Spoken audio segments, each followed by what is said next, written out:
Final Fantasy, the legendary series spanning at least 15 games. I'm saying at least because that's a lot of them out there and it's nuts. I really love the series. And it's played such an important role in my life. I didn't beat Final Fantasy until my junior year. My Final Fantasy game. Until my junior year of high school with Final Fantasy X. Of course, since it was my first Final Fantasy, it's my favorite. It helped me develop who I am today. Since then, I've played through many other Final Fantasy titles, but no other game in the series has taken more of my time than Final Fantasy XIV. To say that the game is special to me would be an understatement. Since first playing it in 2013, it's been an escape. It's also got me in trouble. It was a game that taught me how much I enjoyed being a leader, but almost took over my life. It's a game with a rich, well-developed storyline, but holy crap, can those cutscenes go on for ages.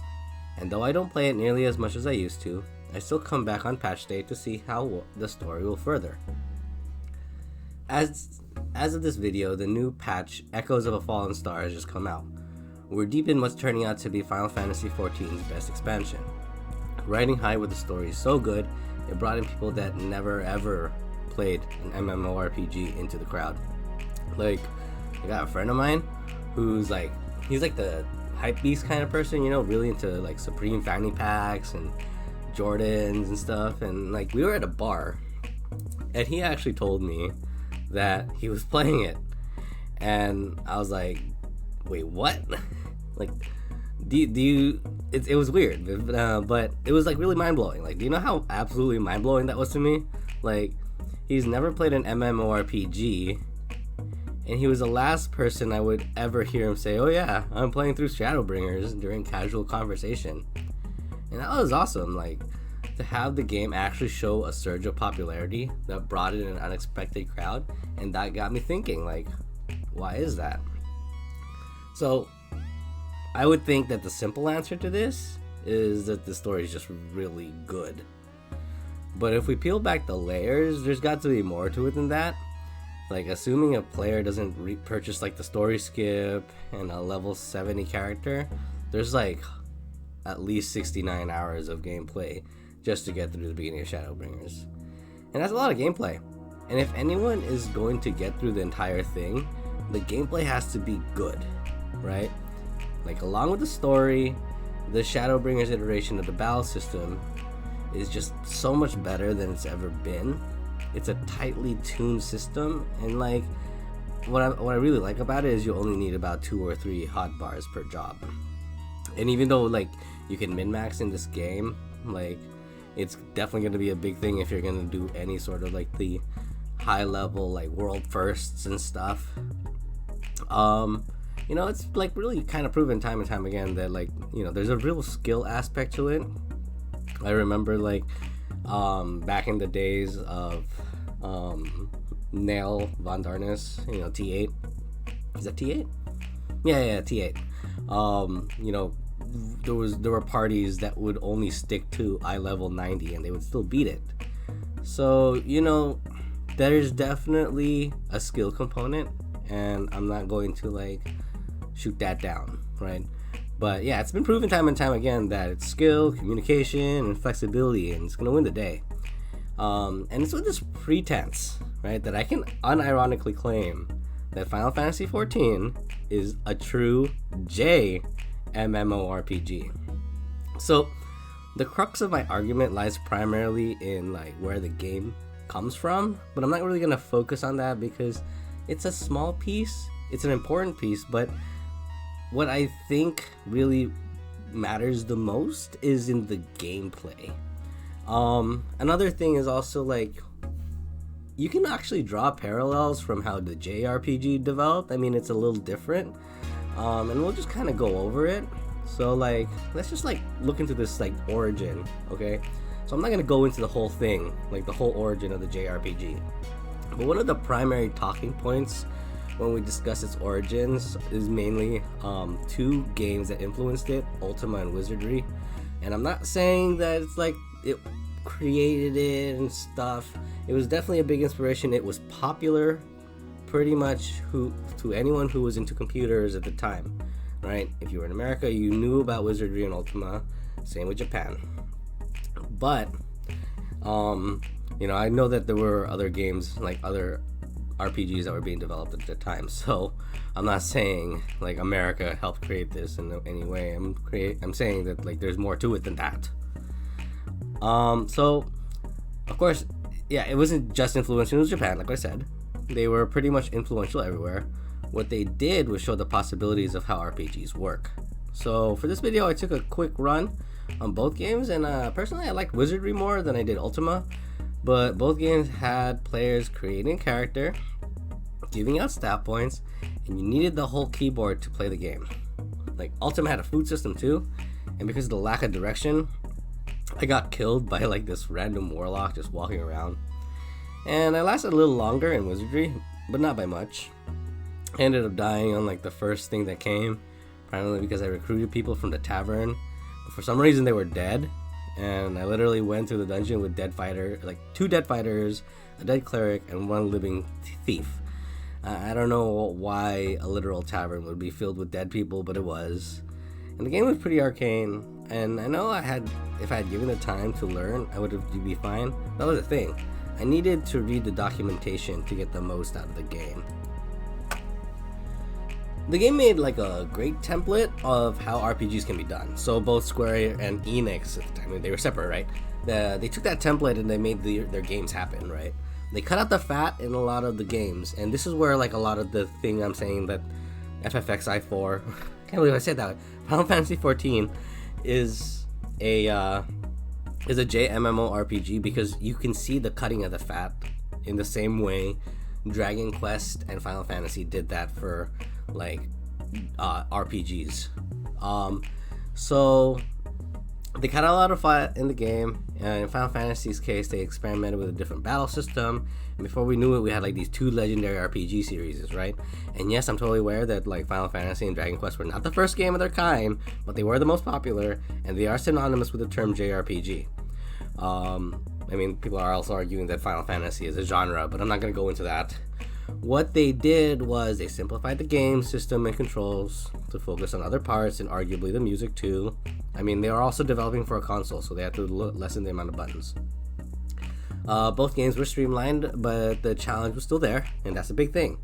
Okay, when you streamline something, it doesn't mean you like make it easier to do. When you make something easier to interact with, you can make other parts more difficult, and that also happens in Final Fantasy XIV, right? So yeah, you didn't have to give out any stat points, you didn't have to worry about that, and the character was already made for you. So they really took out a lot of the things that you see in Wizardry and Ultima, right? And then now let's compare how MMORPGs develop, right? It's like it's like this basic stuff, right? I'm not gonna go too deep into it. Let's look at like the most popular example of the MMO, right? Like EverQuest. EverQuest made headlines for just being so addicting, and it was a rich, complex, and it was super immersive. But like, just like Wizardry and Ultima, it showed what like the game, like the genre itself was like able to do. I mean, it wasn't perfect, it was a whole thing, like if you died, you had to do this corpse run. It was really stressful. Back then, public dungeons were a thing, so there were some politics involved with killing a dragon. Like, you don't want someone that's not in your party last hitting the dragon, and then you lose out on the loot, right? And then transportation took time. Right, you would wait for a boat to go from town to town, right? And it was a very hardcore gaming experience, right? And then, but you fast forward to like 2004 with World of Warcraft, and it took the systems and the established expectations by EverQuest, and they refined it to something with a much more wider appeal, right? They simplified it, but the challenge was still there. That's what I really want to focus on. The challenge was in the leveling and the raids in World of Warcraft. It's like, and it exploded in popularity, and it was like, it set the stage for making this MMO with mass appeal, and a lot of clones came out for it. And if you really think about it, if EverQuest showed the possibilities as a genre, World of Warcraft provided that template. And when Final Fantasy: A Realm Reborn came out, right, I knew the potential of the MMORPG, or it knew, not me, it knew the potential of the MMORPG and used a template popularized by WoW. And this brings us to like Shadowbringers, right?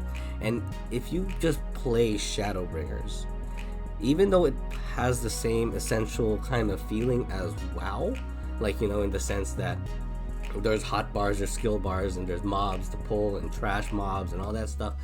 There's a very tight system just in there that I don't see in other MMOs, right? And this is where it really feels like it's a JMMORPG. So if you look at A Realm Reborn and Shadowbringers, they're pretty much the same game, but with the different iterations. It wasn't until like Stormblood, I would say, that like I was starting to think, hey, this game is this game a JMMORPG? And I've been thinking about this, so you know, and like, is it a JMMORPG? And if you look at the battle system, that's where you could really find that feeling. So in A Realm Reborn, for those who remember, right, and I'm gonna go by memory here, so I might make some mistakes. Players had cross-class abilities. Like a paladin could take Cure and like Stone Skin from the Conjurer, or the Dragoon can take the Monk's Internal Release, which increased critical damage, and it was an essential part of his rotation. The problem was that just because of those skills, there were a lot of buttons to press, and you know, I remember there were just so many buttons to press, and it was a really bloated system. Leveling was also different in Final Fantasy XIV. Players start off with a class and then evolves into a job. The Paladin started off as Gladiator, right? But at level 30, they had to do a quest to make the Paladin. But you also had to level up a level 15 Conjurer, and like it just disrupted the flow. And they no longer do that, right? It's just much more streamlined. It goes back to what I'm saying about the streamlining. And there were also so many unused skills, okay? Like, if I'm just gonna go off memory, but a few skills that really didn't fit into like a rotation was the Warrior's Mercy Stroke. I know you'd use that for a Dragoon back in the day. There was the Monk's Touch of Death, which I just don't remember ever being touched. And anyone who's played Final Fantasy XIV knows how tightly planned out rotations are for each class. So like, for example, the Paladin got this rotation that perfectly lines up with skills used during that rotation, and if they do it right, like their DOT, the Goring Blade, as soon as it falls off, you're at the part of your rotation where you reapply it. It's just that tightly planned. And like, it pretty much goes with every other DPS rotation. It's not by accident. Like, the team planned it out that way. And like, that's streamlining, right? It's, again, streamlining. But the challenge is, can you do that rotation during like a big pull, during a mechanically heavy boss moment, right? There's a streamlining in place again.